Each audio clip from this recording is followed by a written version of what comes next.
aid kits in depth we're going to get into today. I'm going to show you what I carry in my first aid kit, because if you're not lucky enough to have a missus that's a nurse like I do, then you're going to need a first aid kit that's easy to use, that's got plenty of equipment. So here's the contents of my first aid kit. Again, please bear in mind that this list is not exhaustive. You can add more, you can chop and change, whatever you need. There's my first aid kit itself. I just got a regular toolbox. I believe I got it from Bunnings, and I filled that up with all my first aid stuff. So let's start from the left side and work our way to the right. So first and foremost, this bad boy and this bad boy. So as you can see, I got gauze. West Coast Surgical and Medical Supplies. You can get any gauze, doesn't matter what gauze it is. This is 7.5 by 7.5 centimeter, and there's 5 of them in a pack. That is mainly for bleeding. And then you've got, next, we've got long handled pair of tweezers. This is mainly for splinters. It can assist with broken skin, it can assist with getting foreign objects out of your body, etc. Great handy thing to have in your first aid kit. Next, we've got 2 pairs of scissors. Now you can see on this pair there's a cap, on this pair there's not. This pair is semi-sterile and very, very sharp. This pair has been used quite a few times, so I wouldn't use that on something that needs to be sterile, stitches, etc. But that's fine, all good. Next we have the small stick pads. Now, as you can see, they're Tegaderms. The Tegaderm Plus pads. It's basically a very large band-aid. I've got 12 of those in my first aid kit. 12. Next we have 2 packets of matches. Now I've got them in a sandwich bag because I want to keep them waterproof. So 2 packets of matches. Full packs, not just like a few in each pack, but 2 full match packs. Then I have moisturising cream. Very small tub of moisturising cream. Generally I use that for sunburn, but right clothing, right headwear, don't get sunburn. Next we have 2 single-use tubes of iodine, mainly for wounds, cleaning wounds, keeping wounds sterile, etc. Then I have one of those single vials of sodium chloride, salty water, again, cleaning wounds. Next I have a hooked scalpel blade. Now hooked scalpel blades, you can use those for many things. Removing splinters, cutting clothing, excuse me, cutting parts of your skin open for whatever reason. Great thing to have, and it's sealed so it's sterile. Next to that I have another glad bag with full packet of anti-inflammatory and a full packet of regular Panadol. Now this is one of those things that you just dispose of every 3 to 6 months, because the last thing you want to have is that type of tablet expired in your first aid kit.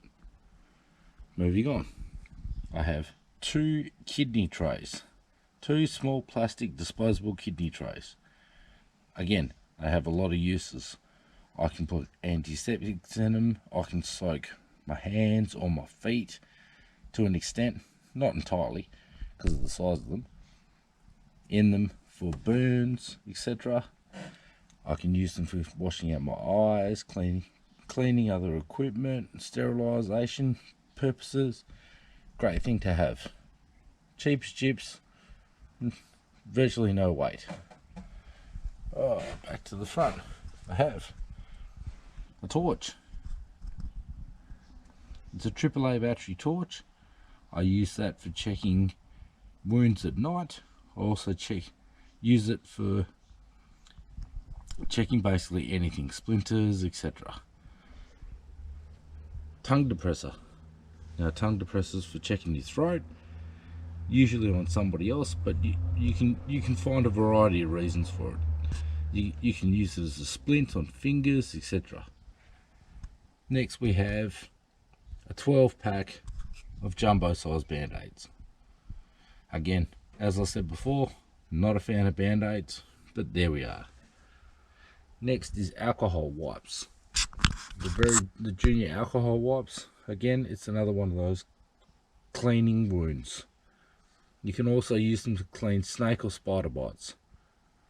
I wouldn't want to, because the last thing you want is a snake or a spider bite, but here they are. Next we have steri strips. These are for wounds that are very deep, but thin in width and quite long. You can seal them temporarily. It's a great thing to have. Very handy. Hundreds and hundreds of uses. Technically you can use them in your shelters as well if you want to tape up your tarp, etc. Now we have lanolin cream. Small tube of lanolin cream. It's a great thing to have for burns. It's a great thing to have for rash. It's a great thing to have for kids. Always have a thing of lanolin. Great stuff. Another Tepoderm. Very, very, very large pad. Usually for the legs. Wounds for the legs. Rashes for the legs, etc. Even chafing. Chafing, it's great to cover chafing. Underneath that, we have what's called an ulcer dressing, which is mainly used for covering blisters. A very handy thing to have, especially in your boots. Then we have some safety pins. Safety pins have 1,000 uses. We have a very small bandage. I've actually used this bandage before, so it's open. Don't recommend keeping them, but you can if it's just a first aid kit for yourself. Next we have a compression bandage, or crepe bandage as they're called. Now this is a must have for snake and spider bites. Must have it, 100%. Next to that we have lignocaine sterile gel. This is a numbing agent. You got to be very careful with it. Excellent thing to have with you. Next to that we have the Vaseline dry skin moisturizer. Again, that's something else that I have for sunburn, because me personally, I hate getting sunburned. Next we have what's called an instant cold pack. You squish it in the middle, there's a chemical reaction, it goes very cold. Great for strains and sprains. Again, optional. Up the top end we have Leukosan adhesive, which is also commonly known as stitches glue. It's for wounds, it's for cuts, it's for abrasions. Don't overuse it, and don't use it in a situation where it's going to be an area that's easily reopened, a wound that's easily reopened. Not a good idea. Next we have tourniquet. Again, in the bush, snake bites, minimizing the venom from a snake bite with movement in the human body.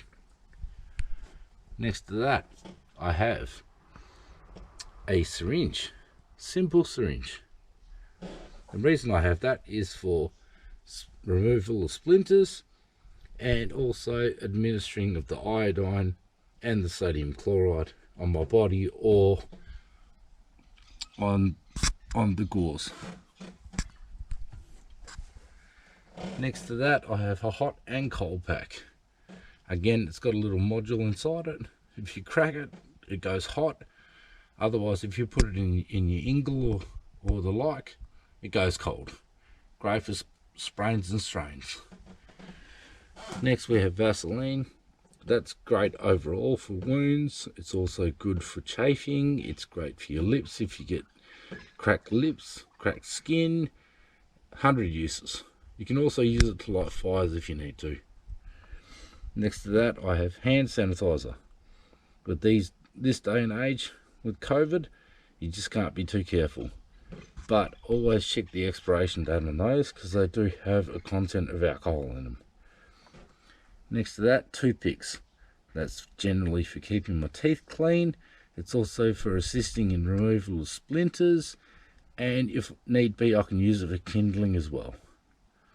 Next to that, I have a nice big 750ml bottle of Dettol. Perfect antiseptic, 100 uses. Every different kind of wound you can think of, you can put this bad boy on it. 100%, it's not going to do any damage. It's very, very beneficial. And last but not least, I have these very small poppers. Now, I realize that they look like basters for chicken or turkey, etc., but they have a lot of uses as well, especially when it comes to putting the sodium chloride in small children's eyes, etc., or wounds, Dettol in the wounds. You can also use it to get the rubbish out of your dog's eyes if you need to. Very handy thing to have. So that, in its entirety, is the most basic minimum first aid kit that I would take with me. So that's what I've got in my first aid kit. The list is not exhaustive, but you need to make yours and you need to customize it to what you've got to do with yours. All right.